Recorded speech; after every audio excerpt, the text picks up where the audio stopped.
from the Detroit Free Press from the year 1987. LTPA's Aleta Sill takes temporary detour to rival LPBT. The appearance of Detroit's Aleta Sill and about a dozen other bowlers from the new Ladies Touring Players Association at a Ladies Pro Bowlers Tour event last week doesn't necessarily mean a permanent switch in sides. Neither does the fact that the same LTPA bowlers are participating in another LPBT tournament this week. It's a decision based on business, not philosophy. It's strictly about money. That's why I did it, said Sill, who won the Brunswick Classic in Hoffman Estates, Illinois, her first LPBT appearance since the LTPA was formed last February. And ironically, it was a canceled LTPA tournament that led Sill and others back to the LPBT.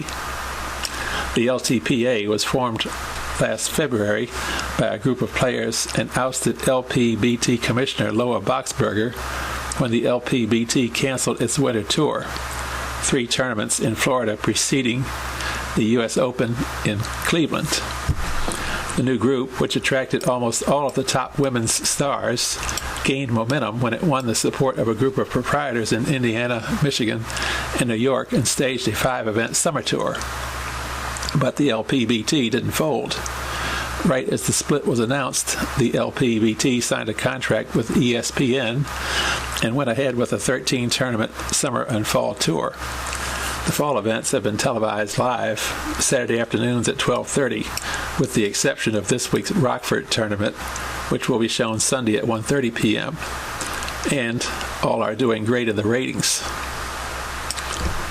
Professionally, Sill did more for herself by winning last Saturday than she did earlier in the year when she won an LTPA tournament. For most of the season, the rival groups competed in different parts of the country, far enough apart to make it financially unfeasible to hop back and forth from one tour to the other.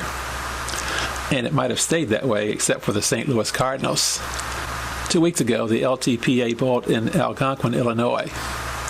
If its original schedule had been followed, the LTPA then would have bowled in St. Louis before heading west for 2 tournaments in California and 1 in Nevada. But because of the correct assumption of a bowling proprietor that the Cardinals would be in the World Series and that a bowling tournament would be a hard sell, the St. Louis tournament was canceled. That left the LTPA bowlers with a week to kill before heading to Fresno. And in the meantime, just a few miles down the road from Algonquin was the LPBT tournament in Hoffman Estates. And since neither group excludes the other's bowlers, the choice was simple for Sill.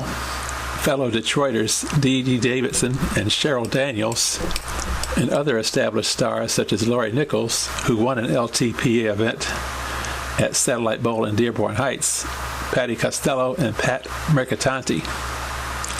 I just didn't feel right about sitting out a week, Sill said. I'd like to be loyal to the LTPA, but I've got to look at my bank account. This is my living.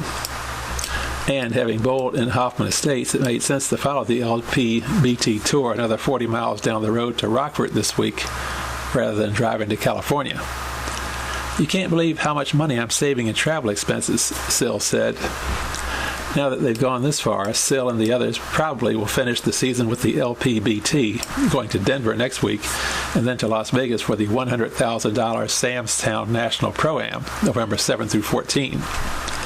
Sill won the inaugural Sam's Town event in 1984 and again last year, the $25,000 first prize compensating for an otherwise poor season. Given that track record, she'll have to be considered the favorite at Sam's Town again this year. However, the Sam's Town event is as far as Sill will commit right now. What happens next year, I don't know, Sill said.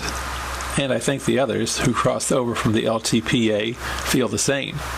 I'm going to have to do what's best for my career.